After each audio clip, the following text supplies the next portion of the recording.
எல்லா புகழும் இறைவனுக்கே. Hello friends, welcome to Kilakarai kitchen. இன்றைக்கி நம்ம சேனலில் அதிகமாக மசாலா சேர்க்காத சுவையான பீஃப் குழம்பு எப்படி செய்யலாம் தான் பார்க்க போகிறோம். வீடியோக்குள்ளே போகிறதுக்கு முன்னாடி இப்போ தான் நம்ம சேனலை ஃபர்ஸ்ட் டைம் பார்க்குறீங்கன்னா மறக்காமல் சப்ஸ்கிரைப் பண்ணிவிட்டு கூடவே பக்கத்தில் இருக்க பெல் ஐக்கானையும் கிளிக் பண்ணிக்கோங்க. இப்போ வாங்க வீடியோக்குள்ளே போகலாம். இதுக்கு 1 கிலோ பீஃபை எலும்போடு வாங்கி க்ளீன் பண்ணி வச்சுருக்கேன். இப்போ செய்ய ஆரம்பிச்சிடலாம். இது செய்கிறதுக்கு நான் ஒரு குக்கர் எடுத்திருக்கேன். இதில் 5 டேபிள் ஸ்பூன் ஆயில் சேர்த்துக்கிறேன். ஆயில் சூடானதும் இதில் 3 பட்டை, 4 கிராம்பு, 4 ஏலக்காய் சேர்த்துக்கிறேன். அண்ட் இதில் 2 கொத்து கருவேப்பிலை கட் பண்ணி வச்சுருக்கிற 2 ரம்பளையும் சேர்த்துக்கிறேன். இது நல்லா பொரிஞ்சு வாசனை வந்ததுக்கப்புறம் இதில் ஆனியனை சேர்த்துக்கிறேன். இதில் நான் 1/4 கிலோ வெங்காயத்தை ஸ்லைஸ் பண்ணி வச்சுருக்கேன், அதுதான் சேர்த்துருக்கேன். இப்போ இந்த வெங்காயம் எல்லாமே நல்லா பொரிஞ்சு பொன்னிறமாகணும்.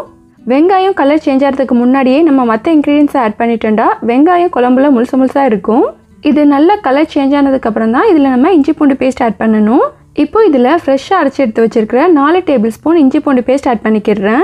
இப்போ இந்த இஞ்சி பூண்டு பேஸ்ட்டோட ராஸ்மெல் போகிற வரைக்கும் இதை நல்லா வதக்கி விட்டுக்கலாம்.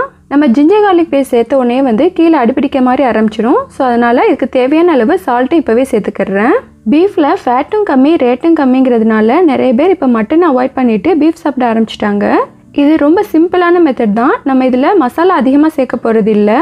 அடுத்ததாக இதில் பொடிசாக நறுக்கி வச்சுருக்க 200 கிராம் தக்காளி சேர்த்துக்கிறேன். இப்போ உள்ள தக்காளிலாம் வேகிறதுக்கு டைம் எடுக்குது. ஸோ அதனால் இந்த மாதிரி கட் பண்ணியோ இல்லைனா சாப் பண்ணியோ சேர்த்திங்கன்னா சீக்கிரமே வதங்கிடும். இப்போது இந்த தக்காளி நல்லா மேஷ் ஆகிடுச்சு. அடுத்து இதில் 1 டேபிள் ஸ்பூன் மிளகாய்த்தூள் சேர்த்துக்கிறேன். மிளகாய்த்தூளை நம்ம இந்த ஸ்டேஜில் சேர்த்தா தான் ஃபைனலாக நமக்கு பீஃப் நல்லா கலர்ஃபுல்லாக கிடைக்கும்.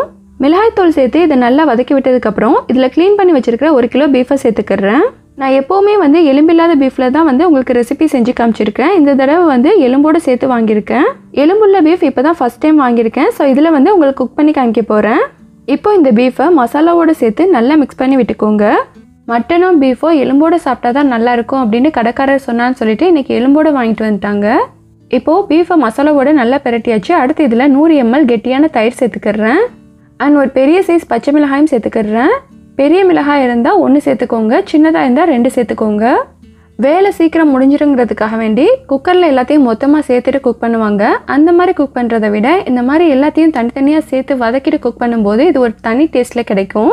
இது வரைக்கும் இதில் நான் தண்ணி சேர்க்கலை. கறி விடுற தண்ணியிலே இது கொஞ்சம் குக் ஆகட்டும். நம்ம ஸ்டெப் பை ஸ்டெப்பாக ஒவ்வொரு இன்க்ரீடியன்ஸும் ஆட் பண்ணும்போது இது செம்ம டேஸ்ட்டாக இருக்கும். பாருங்கள், கறி நல்லா தண்ணி விட்டு எண்ணெய் மேலே பிரிஞ்சு வந்திருக்கு.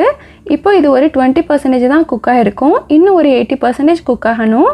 இப்போ நம்ம கறி வேகிறதுக்கு தேவையான அளவு தண்ணி சேர்த்துக்கலாம். இங்கே நான் 1 டம்ளர் தண்ணி சேர்த்துருக்கேன். பெரிய பீஃபாக இருந்தால் வேகிறதுக்கு டைம் எடுக்கும். இது சின்ன பீஃபுங்கிறதுனால சீக்கிரமே வெந்துடும்.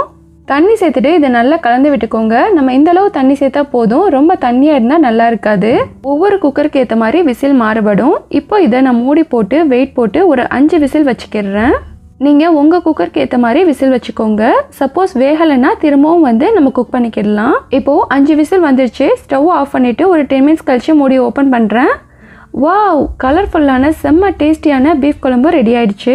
இந்த குழம்பை பார்க்கும்போதே சாப்பிடணும் போல இருக்கு. கறியும் நல்லாவே வெந்திருக்கு.